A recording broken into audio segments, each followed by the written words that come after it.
Welcome, investigator. Evil is on the rise. Crime is escalating. Our mission is to eliminate the crime by exposing evil, examine why it manifests, and highlight the brave souls that confront it every day. Join us as we work together to bring justice to every victim. Welcome to All Things Crime. Here's your host, Jared Bradley. Hey everybody, welcome to another episode of All Things Crime. We are here with some awesome guests from Montgomery County in Texas. And I'll tell you what, while we're here, definitely hit that subscribe button and smash that bell so you never miss an episode. Man, this is going to be exciting and just, I'm so excited. I've been trying to sit down with these guys for a long time. Finally, they're busy. So Montgomery County is right outside of Houston and plenty of things to do there for our law enforcement. So welcome to Celestina Rossi, Sergeant, and Detective Fadi Rizk. So welcome to the show, guys. Thanks. Thank you. So the primary reason that I wanted to have you guys on, aside from your obvious expertise in law enforcement and investigations, is there was a specific case that you guys were instrumental in solving just recently. So Fadi, if you want to take it and kind of talk about Lesia and her case and what happened to her. Yeah, so Lesia Jackson was 12 years old when she was abducted and later found murdered in 1979. She went swimming with some family members and friends at her local swimming pool. Something happened where an argument between the group and I believe her relatives or her family members left prior to her leaving the pool. She didn't want to leave at the time, being upset. And the family members were walking down the road back to their house when a vehicle passed them at a high rate of speed, almost striking them. They were, walking along the road and pushed them into the ditch, them to not get hit. They made it home, and Lesia was not there prior to them making it home, and then they set out looking for her. She was not at the pool. Family member ended up locating her glasses in the middle of the road on a adjacent street, and that's when they decided to report it to the sheriff's office as a missing person. And it wasn't until, I want to say about a week later, that her body was found several miles away up on an oil field road, decomposing, obvious signs of sexual assault. And they had found that her bathing suit had been used as bindings for her hands. And that's the background. So coming home from the swimming area, was it a pool or was it a lake? I want to say they had both at that time. They had a swimming pool and a lake next to it. I want to say it was at the pool. Okay. I want to say since this incident happened, they ended up filling in the pool. Oh, okay. Yeah, it's interesting. They, you do a little research on this case, and, granted, it was 43 years ago. So I'm sure a lot of changes has happened in that area. And this is in Conroe? Yes, the outskirts of Conroe. Yeah. So what is that area like now? And then compare it with what that area was like back in 1979. It's still kind of a more rural area off of FM 1314. I wasn't born in 79, so I can't really speak to the area back then. Wow. All right. So I don't know about you, Celestina, but that dates me for sure. Anyway, Yeah, I was 6. So. Oh, all right. Well, I wasn't too much older than that. So. Yeah, I mean, that's what for me. I think when we were looking at this case, is that reality is that Lesia Jackson being 12, this case happening in 1979, and I was 6 years old, and Detective Rizk wasn't even born yet. And, in looking at the crime scene photos where she was found, that is a very rural, it's an oil field road.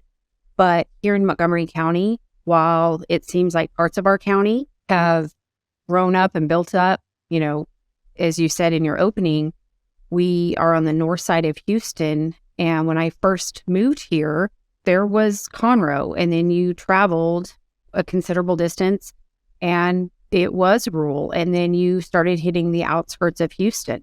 Now in 2023, Conroe bleeds into the Woodlands, it bleeds into Spring, that bleeds into Houston. And unless you're familiar with the area, when you hit the northern side of Montgomery County, which includes Willis, Conroe, then the Woodlands, you don't know when you go from one jurisdiction to the next. It is now pretty much solid from Willis to Galveston, which is about 100 miles.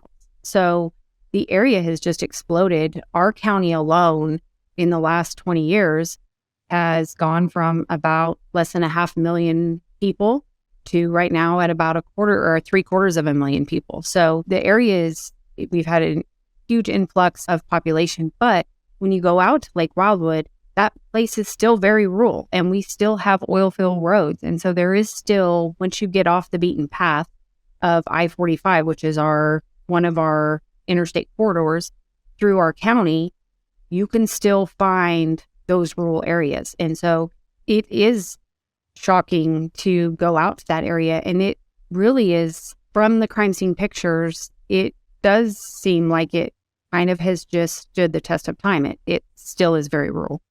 Right. Yeah. And I'm from Idaho and I live in Utah now. And so there's certainly areas of our state as well that you won't see people for driving for hours. And I know there's still parts of Texas that way, but when you start getting into Houston area, especially, it's just a massive metropolitan area now. But back then, again, 43 years ago, there was actual distance in between, the major city, and then you start getting into these outskirts, and a little town like Conroe would be, how long would it take just driving along a country road in between cities back then? 20 minutes, something like that. So it doesn't surprise me at all that somebody was able to grab a young 12-year-old girl and then find some secluded place to rape and murder her. That would be, nobody would be around to even see it. So the fact that he was able to grab her, how that happened, is there any speculation as to how he actually grabbed her? Do you think that car that you described, Fadi, do they think that was the suspect's car? Yes, I believe that was the suspect's car right after grabbing Lisa. All of it. So you think he had already grabbed her? Yep. Oh, okay. Well, that would make sense. Trying to get out of there pretty quick. So, yeah. The more I read about this story, and I have twins that are 12, and they're boys, but still, the thought of them getting snatched by some just complete piece of garbage like this guy, what was his name, Gerald Casey? Do you know anything about Gerald Casey? I know he was executed a long time before the case was solved, but anything in particular about him? Just the other case that he's involved in, where he was convicted in Montgomery County in 1986, I believe, for capital murder. He was trying to commit a burglary of a home to try to steal some guns, and ended up murdering the female occupant of the home. And that's what he was convicted of. He didn't sexually assault her. He ended up getting the death penalty for that case. Didn't make any final statement, as I recall. Well, one thing like other Western states that I love about Texas is you mess around too much and hurt too many citizens, and they'll take care of you. So, this case has kind of lingered along, and before we actually came on air, you guys were talking a little bit about how the case progressed. So, we know she was murdered. They finally found her. What happened once they found her? How did the initial investigation progress? They found a couple of people that they were looking at in the area and focused on interviewing them. There were some confessions.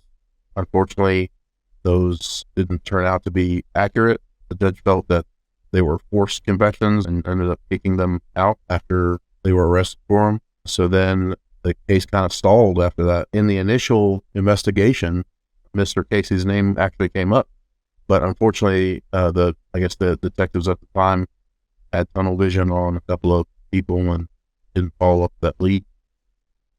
Wow, and that's not uncommon. One of the things about today that I think too many people do is they'll take what we know today with the speed of the internet and DNA and all those other things and apply what we would think would be normal today and apply that to things that happened decades ago. And it's really unfair to do that because back then in 79, even in the 80s, we didn't even have DNA.